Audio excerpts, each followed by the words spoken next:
why just be yourself is terrible advice. In fact, if just being yourself was great advice, then you wouldn't be watching this video. You wouldn't be looking to learn new strategies and tactics for meeting women or how to be more confident or how to improve yourself because you've been getting rejected by being yourself, or you have not even put yourself out there enough because of anticipation of rejection, because yourself as you are now, or as the way as you are presenting yourself, is not enough. It's not working, right? So just be yourself is terrible advice, and it actually leads to the second piece of terrible advice, which is just work on yourself. Now, the reason these pieces of advice are so bad is because they're so vague. There's nothing specific for you to work on. And when you're just being yourself, a lot of us don't even know what that means. So when we go out and approach a girl and we interact with somebody, we may think, am I being myself or am I hiding myself? And then when you go back and kind of reflect on the approach, you think like, oh no, I wasn't really being my raw, authentic, unfiltered self. But you honestly shouldn't be doing that. And let me explain why. Because whether you like it or not, dating and sales, at least in the early stages of dating and sales, have a ton in common. And the same with if you went into an interview, you would go dressed well, prepared, feeling your best, ready to present yourself in the best way possible for the interview.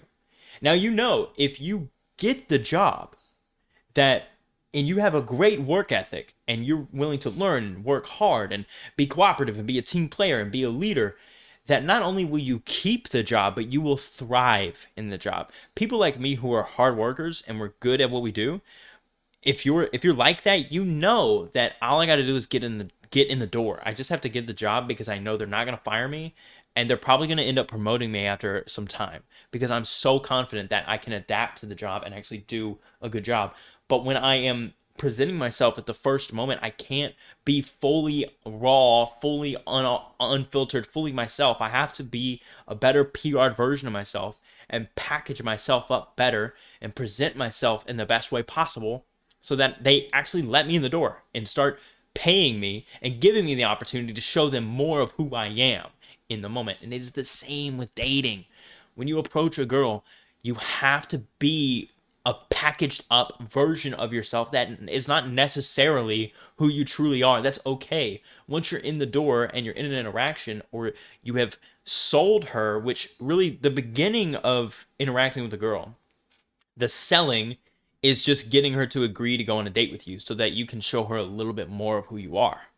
And then if you can go on the first date, show a little bit more of who you are, a little bit more of what you're looking for, what you're into, whether there's commonality between you two. Then maybe you go on a second date because that commonality was good. The vibe was good. She enjoyed her time with you. You enjoyed your time with her.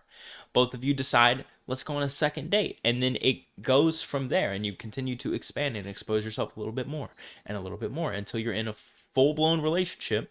And when you're in a full-blown relationship, you're still expanding and still showing her more of the product. But just like if you were selling anything else, when you're first marketing the product to someone, you want to show it in the best light possible, right? That's why ads and commercials look so crisp and clean because they need to present the product in a way that people are going to receive it and go, wow, I'm actually interested in having a conversation about the product, or maybe purchasing a product, or maybe doing a trial version of the product, depending on the type of product, right? And it's the same thing with dating. Now, the negative of not having this mindset, of sticking with that just be yourself, is that if you are just yourself and you do nothing else, I'm just going to be myself and meet people, and then you get rejected, well, now there's this internal pressure of, my personality and who I am just got rejected. I'm now a loser. It changes your beliefs about who you are. Now I'm a loser. Now I'm ugly. Now I'm not good enough. Now women don't like me. Now I'm not tall enough. Now I need to cope with drinking. I should have gone out with friends. It's all these excuses that show up because you got rejected, because you were being yourself and not being the better PR version of yourself, the better packaged version of yourself. This can be extremely detrimental to your self-confidence and your ability to go meet another girl, because the reality of that approach is what I've explained in another video, which is your personality wasn't rejected. It was only your approach, only the way you packaged up the product. That's what was rejected. She doesn't know you. She doesn't know the product well enough to make a clear judgment about whether or not she would date you as a person in the moments that you meet her, right? She's only rejecting the packaging of the product that you have introduced to her. Now, I know this sales analogy can trigger some people. I totally get it. When I first got into this, I did not like the sales analogy. In fact, I tried to just be myself. And I'm speaking from experience when I say that just being fully myself, you know what it did create? I made a lot of female friends, and a lot of them told me I would make an amazing boyfriend. Not for them, but for someone someday, I'm going to make an amazing boyfriend.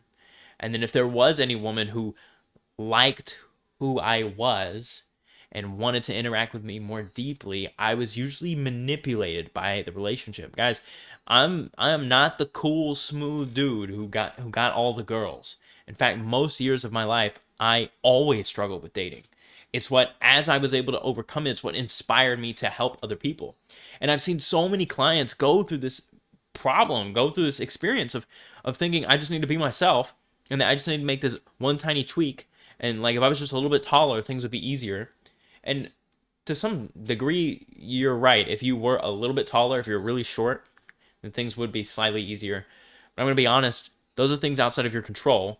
We're talking about the personality that you show up and package, the packaging you show up with. So the personality that you display when you meet somebody is not necessarily your raw, filtered, authentic self. So when we talk about being yourself, you're not necessarily that full person in the moment that you meet a girl. But you're a version of that is attractive to women in general. So you're kind of attracting more girls in that way. But the reality is that just fully being your unfiltered, raw, authentic self is probably not going to attract women just the same way it wouldn't attract a client if you just showed them a product without some kind of good packaging and marketing that actually presents the product in a super positive light. So I wanted to make that clear, but if you are struggling with this, then I have done this for myself. Okay? This is something I have struggled with, and I have helped myself overcome, and then I've helped other guys overcome as well. And this is exactly why I'm super passionate about doing, is helping people with this challenge. So if this is something you're struggling with, you can schedule a 45-minute call with me at the link below, totally for free, so we can have a conversation about your situation and work with me one-on-one. If that's something you're interested in, schedule a call at the link below. Otherwise, guys, that's all for this video. I'll see you in the next one. Peace.